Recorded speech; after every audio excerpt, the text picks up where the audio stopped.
नमस्कार शेतकरी मित्रांनो. बघा आता नवीन वर्ष चालू झालेलं आहे 2026 आणि त्या 2026मध्ये ज्या शेतकऱ्यांना मागल त्याला सोलर योजना चालू आहे शासनाची.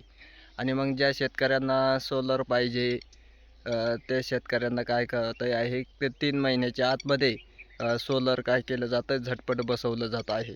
मग आता ते थोडीशी त्या सोलरविषयी आपण काय करणार आहोत, थोडीशी माहिती घेणार आहोत. बघा आता मग ज्यांना सोलर घ्यायचं असेल, ज्यांना सोलर बसवायचं असेल, मग त्या 3 HP, 5 HP, 7.5 HP मग त्याला लागणारं क्षेत्र आहे का नाही, कोण मग अर्ज करू शकतो, त्याचं कोण त्याला पात्र आहे. त्यानंतर याच्या अगोदर घेतल्यानंतर मग तो शेतकरी परत पात्र होतो का, त्यानंतर त्याचा हिस्सा वगैरे आहे का नाही, सर्वांची माहिती आपण काय करणार आहोत ह्या व्हिडिओमध्ये पाहणार आहोत. तत्पूर्वी आपण ह्या व्हिडिओला लाईक आणि सबस्क्राईब केलं नसेल तर काय करायचं आहे, लाईक आणि सबस्क्राईब करून ठेवायचं आहे. म्हणजे नवनवीन व्हिडिओ शेतकरीविषयक काय होणार आहे तर आपल्या चॅनलवर हमखास येत राहणार आहे. तर त्यामुळं मग आपल्याला पाहावयास मिळणार आहे. ही माहिती तुम्हाला चांगल्यापैकी मिळणार आहे, उपयोगी पडणार आहे. बघा आता तुम्हाला जर सोलर घ्यायचं असलं 3 HP तर तुम्हाला मिनिमम 2 एकराच्या आतमध्ये जमीन लागते, बरोबर आहे.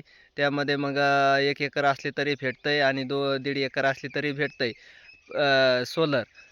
त्यासाठी मग तुम्हाला त्याची विहिरीची, बोरची म्हणावं, इतर ह्याची म्हणावं, त्याला काय लागते, सातबाऱ्यावर नोंद वगैरे लागते, फिक्स कंपल्सरीच आहे. तुम्ही जर कोणता घ्या, 5 HP घ्या, 7.5 HP घ्या, 3 HP घ्या, त्याची नोंद ही कंपल्सरीच केलेली आहे. कारण नोंद नसल्यानंतर तुम्ही काय करू शकतात, याचा लाभ घेऊ शकत नाही. तुम्हाला त्याचा लाभ उचलता येणार नाही, लाभ घेता येणार नाही. नोंद ही कंपल्सरीच केलेली आहे सर्वच शेतकऱ्यांसाठी. मग त्यामुळं ज्यांची अद्याप सातबाऱ्यावर नोंद नसेल त्या शेतकऱ्यांनी काय करायचं आहे, लवकरात लवकर काय नोंद करून घ्यायची आहे. आणि नंतर मग आपल्याला काय करायचं आहे, ऑनलाईन पद्धतीने ह्याचा अर्ज करावा लागतो. सोपी पद्धत आहे त्याची.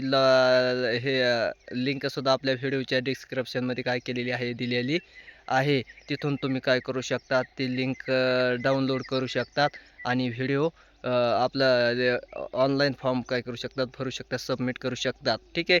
ते आहे. ते नंतर आहे तुम्हाला जर आता 5 HP पाहिजे असेल तर जवळपास 5 एकराचा सातबारा लागतो. 2 हेक्टर म्हणावं लागेल त्याला. 2 हेक्टरचा सातबारा असल्यानंतर तुम्ही इजी 5 HP घेऊ शकता. आपलं 2.5 एकराच्या पुढं, 2.5 एकराच्या पुढं जर सातबारा असला ना तर घेऊ शकता. आणि तुम्हाला जर 7.5 HP पाहिजे असेल तर बरोबर 2 हेक्टर, थोडंफार गुंठे जर जास्त असले, 1-2 गुंठे, 4 गुंठे, 5 गुंठे, तरी तुम्हाला 7.5 HP काय केला जातो, पंप भेटला जातो. आता मग त्या पंपाचं ऑनलाईन आपल्याला रजिस्ट्रेशन करण्यासाठी तुमचं मग शेतकऱ्यांचं आधार कार्ड लागतं, त्यानंतर बँक पासबुक लागतं, त्याचा फोटो, साईन वगैरे, त्यानंतर 7-12-8 दोन्ही पण लागतं. आणि सातबाऱ्यावर आपल्या विहिरीची किंवा बोरची नोंद लागते.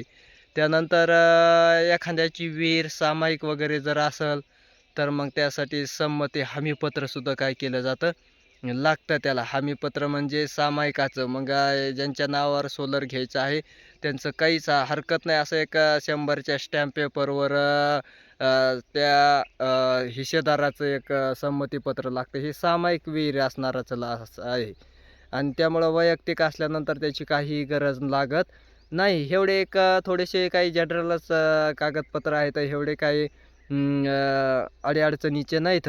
आणि त्यामुळं मग हे सर्व कागदपत्र असल्यानंतर एक 2 ते 3 महिन्यामध्येच काय केलं जातं, तुमचं सोलर मागेल त्याला भेटलं जातं आणि बसवलंसुद्धा जातं. पहिल्या कसं होतं, कुसुमचा प्रॉब्लेम होता, बरेच दिवस लागायचे, 1-1, 2-2, दीड-दीड वर्ष लागायचे त्याला जायचं पेमेंट केल्यानंतर. पण आता मागेल त्यामध्ये 3 महिन्याच्या आतमध्ये काय केलं जातं, पंप बसवला जातं, इन्स्टॉलेशन केलं जातं. मग ज्या शेतकऱ्यांना अद्याप सोलर भेटलेलं नाही त्या शेतकऱ्यांनी काय करायचं आहे, तात्काळ ऑनलाईन करून घ्यायचं आहे. जवळच्या शेतसुविधा केंद्रावर जे आहे का नाही, तिथं जाऊन ऑनलाईन करायचं. आणि ऑनलाईन केल्यानंतर मग पैसे भरायला लवकरच त्याचं काय केलं जातं, येतं ऑप्शन येतं एक 8 दिवसाच्या आतमध्येच फॉर्म भरल्यानंतर. त्यानंतर मग थोडंसं व्हेरिफिकेशन व्हायला पुन्हा एक 15 एक महिना जातो आणि त्याच्यानंतर मग लगेच कंपनी निवडून म्हणजे 3 महिन्याच्या कालावधी जातो त्याला सरासरी. ऐका नाही 3 महिन्याच्या कालावधीमध्ये पंप इन्स्टॉलेशन केला जातो, बसवला जातो.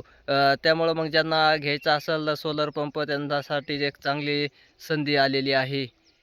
मागेल त्यामध्ये मग तुम्ही काय करू शकतात, घेऊ शकतात. मग कंपन्या निवडायच्या असल्या तर अमाप कंपन्या आहेत, तर त्याच्यामध्ये भरपूर मोठ्या प्रमाणावर शेतकऱ्याला जी हवी ती कंपनी काय करता येते, निवडता येते. जरी कोठा आला आणि संपला तरी परत काय होतो, कोठा येतच राहतो. वेगवेगळ्या पद्धतीचे वेगवेगळ्या कंपन्या त्याच्यामध्ये काय केले जातात, ते ॲड होत असतात. त्यामुळं मग जरी एक वेळेस जरी येऊन कोठा गेला, आपल्याला जी पाहिजे ती कंपनी भेटली नाही, तरी दुसऱ्या वेळेस आपण थोडंसं काय करायचं आहे, वेट करायचं आहे, थांबायचं आहे. आणि नंतर परत कोठा येत असतो. थोडं लवकरच लगेच येतो, एक 10 दिवसाच्या 5 दिवसाच्या अंतराने. आपलं काय करायचं आहे, लॉग इन चेक करत चालायचं आहे. हमेशा तुम्हाला काय होत जातं, कंपन्या दाखवल्या जातात. नाहीतरी बी अगोदर मेसेज वगैरे इकडे तिकडे ग्रुपवर काय केले जातात, फिरत असतात. त्याकडेही लक्ष द्यायचं. त्यानंतर मग आपल्याला काय होणार आहे, कंपनी निवडायला सोपं आहे. कंपनी निवडायचं, वेंडर सिलेक्शन करायचं,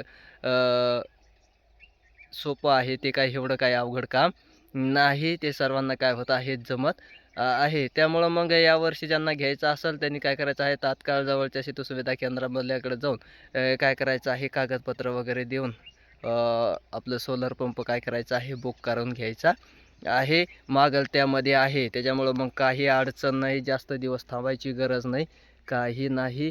ज्यांना पाहिजे ती हवी ती कंपनी तुम्ही काय करू शकतात, घेऊ शकतात. क्षेत्रानुसार तुम्हाला काय केला जातो, पंप लागला जातो. शासन काय करत असतं, देत आहे.